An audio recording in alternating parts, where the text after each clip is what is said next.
This is student A. They only study about half an hour each day, sleep a solid 8 hours, hang out with friends, and still score in the top 5% of their class.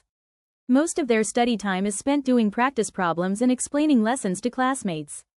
This is student B. They put in 4 hours every single day, cut back on sleep, barely see their friends, and still struggle to keep a B average. Their notebooks are stacked with highlighted text and they reread chapters endlessly. So what separates them? It's not intelligence. It's not work ethic. It's not even luck. The truth is, it comes down to how they study, not how many hours they study. Before we go further, I want you to rate your own study routine on a scale of 1 to 10.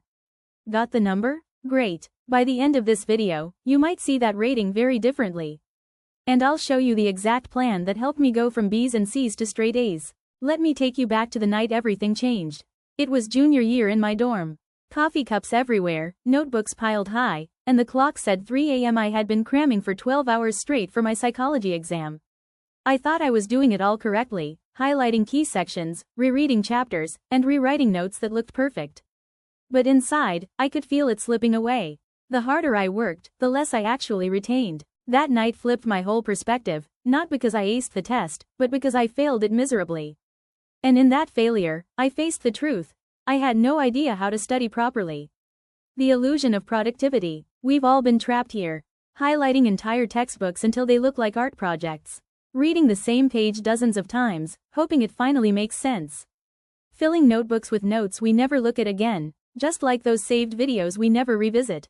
We confuse hours spent with progress made. If you spend more time picking the right pen color than actually learning, you're in that trap. If you build playlists for studying but spend more time on the playlist than the work, you're in that trap too. But nobody teaches us this in school. Because studying isn't about how long, it's about strategy. Here's the mistake most people make: the consumption trap. Believing that the more you read, the more you watch, the more hours you cram, the smarter you'll get.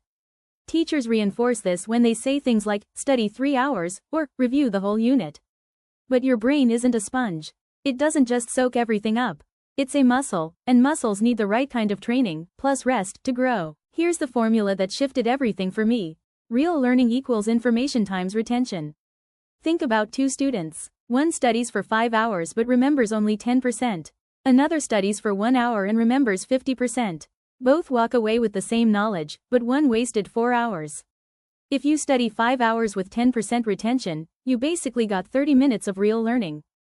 But if you study 1 hour with 50% retention, you save time, energy, and stress. It sounds impossible. Study less, learn more? Especially when the internet is screaming, work harder. Grind non-stop. But the truth is the opposite. Active learning is the key. When I started cutting my study hours, my grades went up. Before, I wasted time rereading, highlighting, and rewriting, only to forget most of it.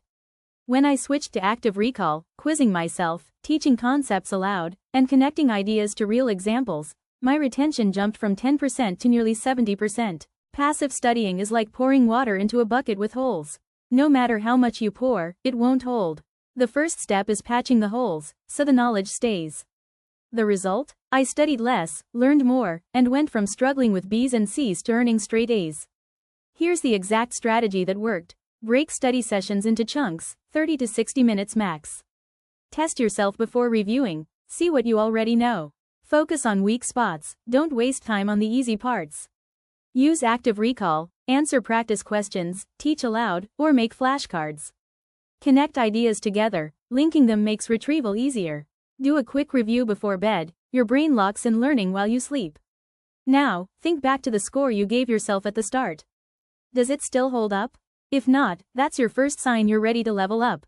Thanks for watching, and I'll see you in the next one.